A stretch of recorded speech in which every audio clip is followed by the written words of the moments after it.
How's it going, guys? This is Eric back again with another video. Today I have the privilege of getting my hands on the new LG G6, and we're going to go ahead and go over some specs and a comparison between the LG G6 and the LG V20 as far as build quality and the way the screen looks and etc. and stuff like that. And we're just going to go over the comparison between the two, size comparison, screen size comparison, and stuff like that. And let's just go ahead and get down into it.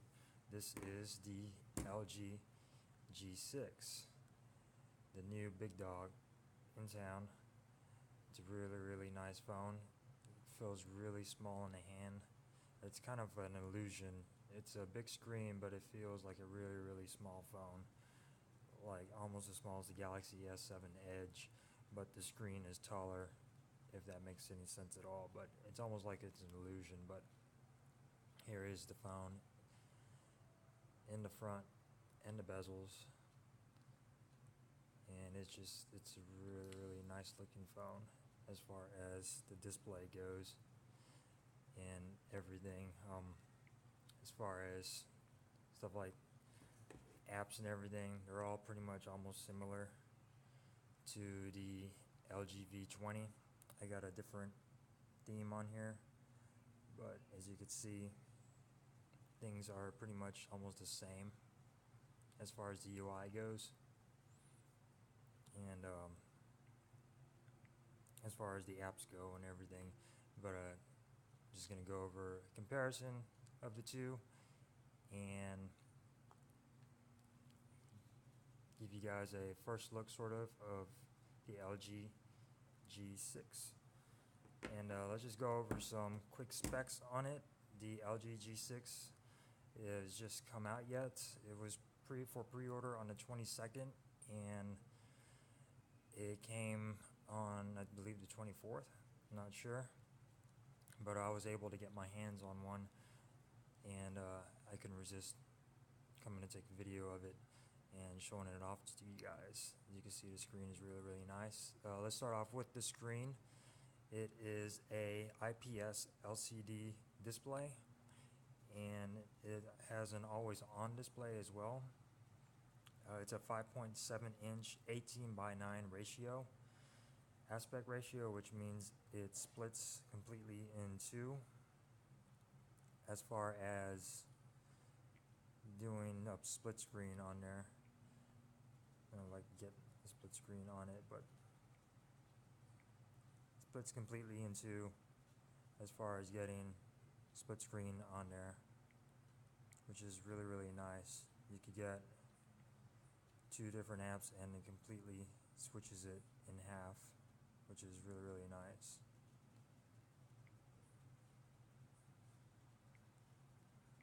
But it's a really nice display. Like I said, it's a 5.7 inch Quad HD. The LG V20 is a 5.7 inch IPS LCD QHD as well. But as you could see, the G6 is a little bit taller, but the V20 is a little bit wider. It's not too much of a difference, but it's a little bit of a difference. To me, it's sort of like a trickery as far as size wise, because as you can see, the G6 is way smaller than the V20 as far as footprint goes and size goes. It's much shorter, not as tall, and much slimmer, but the screens are almost the same size, which is crazy to think that. But anyways, it also has, it's a QHD plus screen. It supports Dolby Vision and HDR10, and it's really beautiful as far as the screen goes. As far as processor wise, it's running one of the newest Snapdragon 821, which is after the 820. It's still last year's Snapdragon, but it's still pretty snappy as far as getting everything done. It's got 4 gigabytes of RAM, and it has the Adreno 530 on there. And as far as the interface and everything, it is running Android Nougat 7.0. See, it's got 7.0 Android Nougat, and that's right out of the box, and which is really, really nice. It also has Google Assistant, I believe, as you can see, and that is out of the box as well.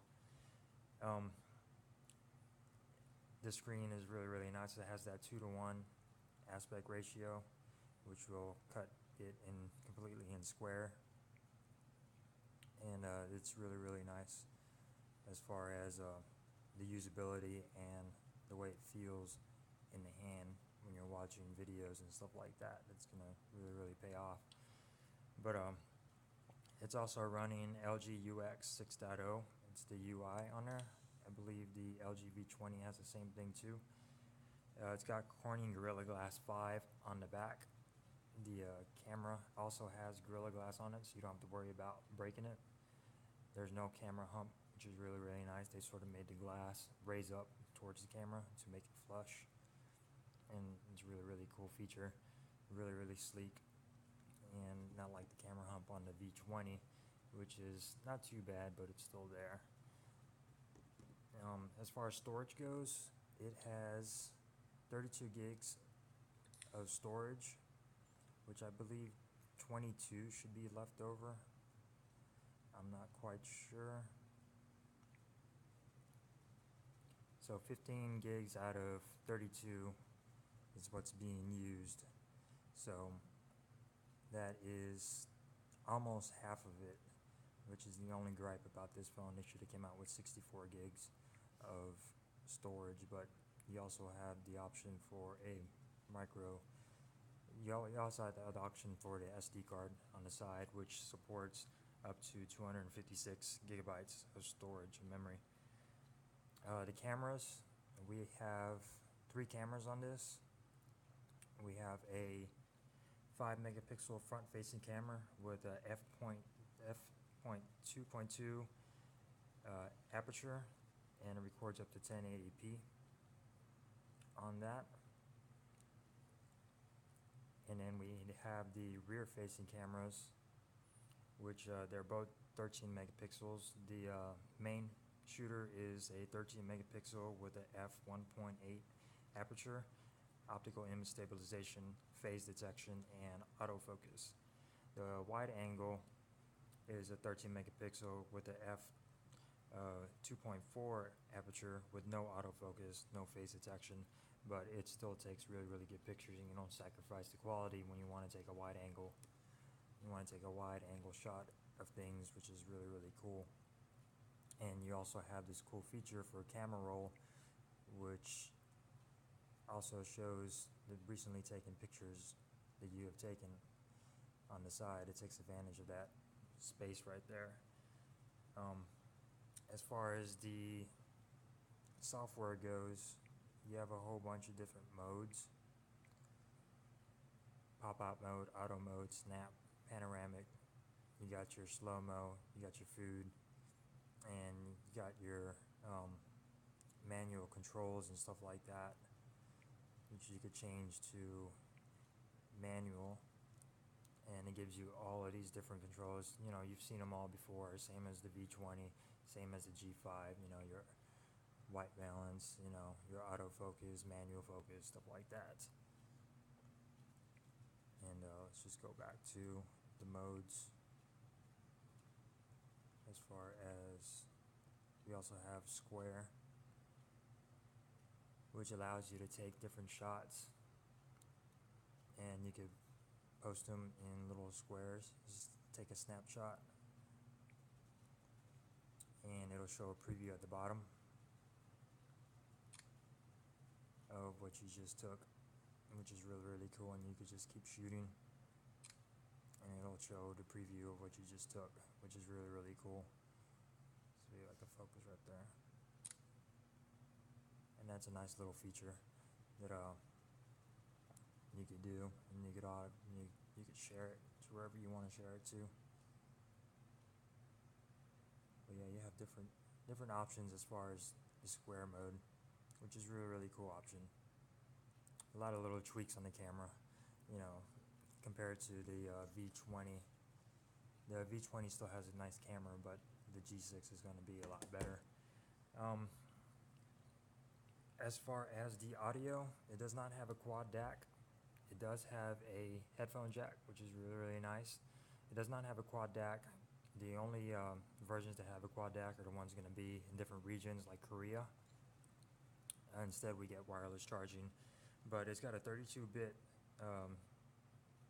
DAC in here. It's not a quad DAC, but it should be really good audio. Not as good as the V20, but you shouldn't be disappointed as far as plugging in a good pair of headphones. You're still going to get a good quality sound when you're playing music and stuff, so that's really good. It's got a non-removable 3300 milliamp battery, and they changed that from the LG V20. It's got a 3200 milliamp battery, but the LG V20 is removable. Due to the water resistance, this is not removable, so you sacrifice removable battery for water resistance, and it is IP68 dust and waterproof over 1.5 meters at 30 minutes, so you can have it submerged for up to 30 minutes, and that's really cool. As far as it's got a USB Type-C with fast charging on the bottom, which is really nice. Do a little quick walkthrough. You have your speaker at the bottom. You got your volume buttons, mic, headphone, and then you got your SIM tray right here, with your your SD card as well, fingerprint sensor in the back, and your dual cameras with your flash and everything on there. You got another microphone at the bottom. The colors come in Mystic White, Astro Black, and the Ice Platinum, which is this version. And it's a really beautiful phone, really nice looking. I really suggest you guys go pick it up if you're upgrading from the G5. The V20 maybe not, but it's a really nice phone, and that is the review on it as far as the first impressions that I was able to get on this phone. And we'll do a little quick comparison as far as the size goes to give you guys a idea of the size compared to the V20. It's probably, I think it's about the same size as the G5, but get the side view right there, the thickness, which is almost about the same. I think the V20 is a little thinner. Get the top part right there.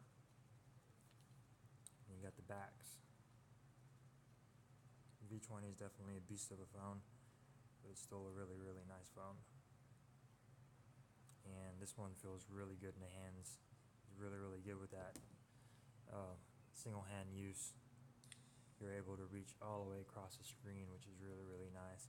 Getting to the top is a little tricky since it's a taller phone, but you shouldn't have any problems using this with one hand. It's really easy and comfortable to use as far as that goes.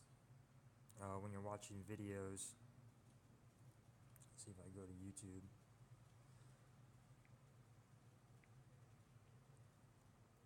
When you're watching videos, I don't think YouTube is set up yet for the 18:9 aspect ratio, so we're just gonna pick any old video here.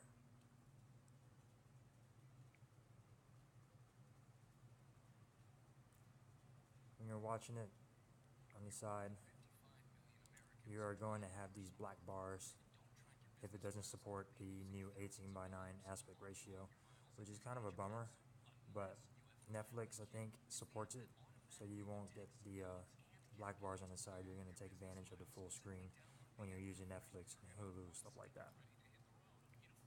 But other than that, it's a really nice phone. I suggest you guys pick it up if you are upgrading. from the G5 to the G6. Pick it up. It's a really, really nice phone. Hope you enjoyed this first impressions, first look of the LG G6. And I will see you guys in the next one. Be sure to give me a thumbs up if you like this video, and you have a good day.